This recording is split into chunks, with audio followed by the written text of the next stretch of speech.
Welcome to Oslo International Hub. We're in the garden of International House, downtown Oslo, on a wonderful summer Friday. Every single Friday we're meeting up here 3:30 to 5 during the school year with inventors, incubator people, business angels, startups, people coming with talent from abroad, or Norwegians that have been abroad, or people that see the world as a big place. Now today we have two inventors with us, both internationals, one with a German background, one with an Indian background, coming with ideas to Norway, business ideas. We also have you, Alvaro, from Colombia, where we at Oslo International Hub have a sister incubator, Bictia.com, and you're doing incubation programs, growth programs as well, for new ideas, new startups.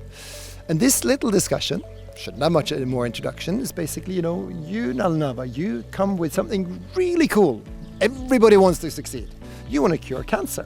Now that's a pretty cool thing. So you coming to Norway, wanting to cure cancer, you come to this incubator, we try to help you. How does it go? You haven't cured cancer yet, but you're in the process. Yes, thanks, Jorn. And it was a crazy journey started. I was not even sure that what I'm doing, but still I found Oslo International Hub is throwing up a course for entrepreneurship, and I was badly looking for that, being 3 times postdoctor, scientist, and then reaching out to the society. It's totally not a very different journey, coming to totally out of the comfort zone. And I received a huge training, how to raise fund, how to behave, how to have body language, to how to effectively perform in the meetings even.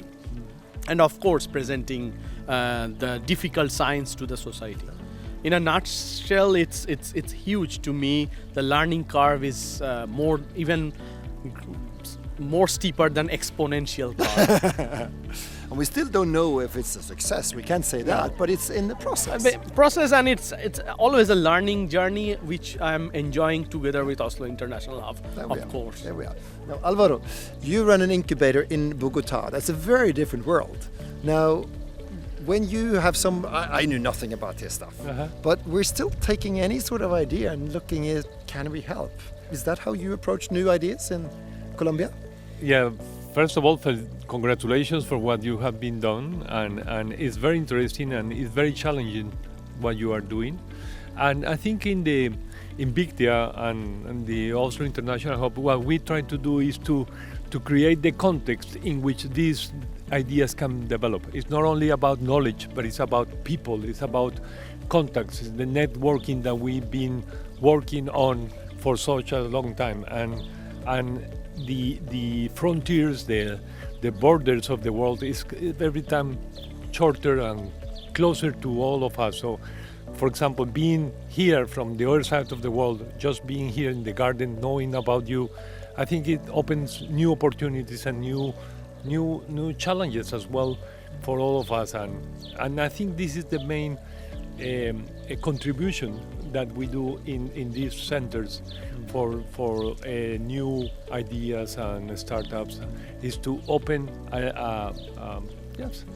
contacts, networks, and a system that can actually receive these ideas and make them happen. Mm-hmm. You have helped more than 400 startups, companies in your many different programs over the last 5 years. What does a normal startup program look like in your setting? It looks like a great idea, very little contacts, a clear problem of what they want to solve, but there is a huge gap between the idea and though become a reality.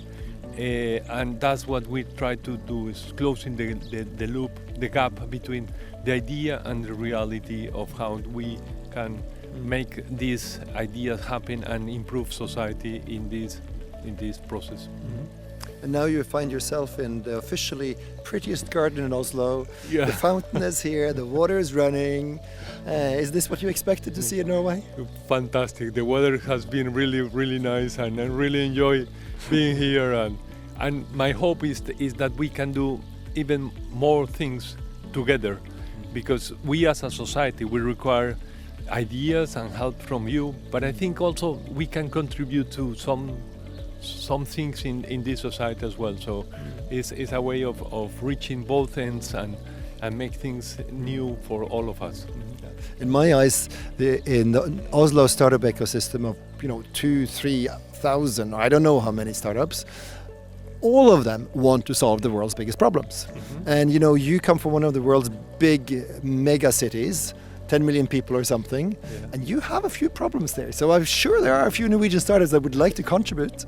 Sure, and I'm really eager to have them. I mean, as you said, we are 10 million inhabitants in Colombia, in Bogota, sorry, only Bogota, with all sorts of problems, mobility problems, food safety, security, circular economy.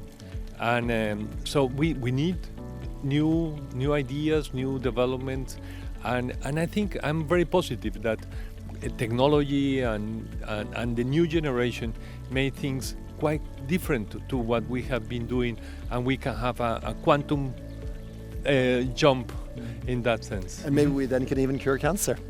Now, Jumping Axel, even more. Yes, Axel, you are an inventor. I have seen a few of your ideas. Okay. Some of them are things that I have never thought about.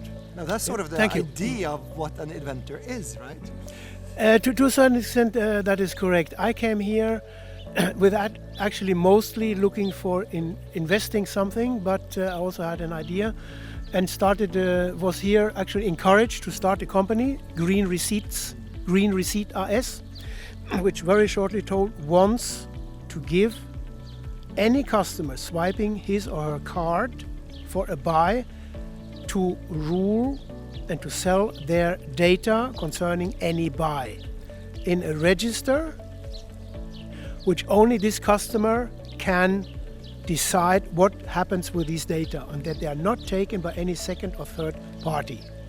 So far we have found even my vice president for this company, a Serbian girl who now has finished here with this company and started with a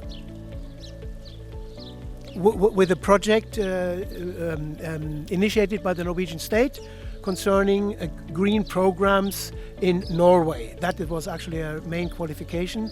But the green aspect for green receipts is that all bill paper, all receipt paper, all technology printing that, and all the toxic chemicals used there will disappear, because all buying data will be transferred to a register which only this customer is deciding what happens with them. The other part is that I found here a German Norwegian married to a Chinese woman construction company who invited me to invest with very green, so-called smart house building, which I did very successfully so far. So you have invested here and you've been Yes. making a company here, and that's Yes. good. That's how it And should that be, was right? all actually not foreseen but expected. So my expectations were met to a great extent, I can say that. Good. Also that the network, which if you are a little bit progressive and are not afraid asking people or presenting yourself and making mistakes too, that you can, since I come from anthropology, maybe I trample a little bit less than other people, at least I'm expected not to, that you can actually extend your network not only in Norway but also Europe-wise, and now we have also a contact with Bogota and another guy whom I have met today after 1 year. He has started a startup center in Tunis. Fantastic, very good examples. And now hopefully we're part of curing cancer too. Of course. That's what we want to do, right? That's why I wake up every day morning. Exactly. Well, being so basically we're an international environment. Now we are, Colombia, Norway, India, Germany, we are the world here in the garden every single Friday, and we're hoping to cure cancer and a lot more inventions. And give the data back to the customers. Absolutely. There we are. Cool. Sure. Thank you all. That was a good little discussion. Thank you very much. Thank you very much. Thank you. Just mention one word that the Polish guy was recording. Oh, yeah. That is the whole thing is about. Exactly. One of the cool things about having International House with tons of international professionals here in Oslo is that there are a lot of ideas coming up. And one of them is we need our own media channel, ioslo.tv. Cool. If you haven't subscribed, if you haven't watched the episodes, well then, check it out. Every single Friday here in the garden at International House during the school year, we are having these mingles. And now when, we should have left 2 hours ago, but it's just so nice to sit here. Sun is now leaving. And what's left? 5 people just by chance happen to be Where's Colombian, the fifth Norwegian, and Indian and German and Polish. So 5 very different countries sitting here and we don't want to go home. We're just having fun. Good.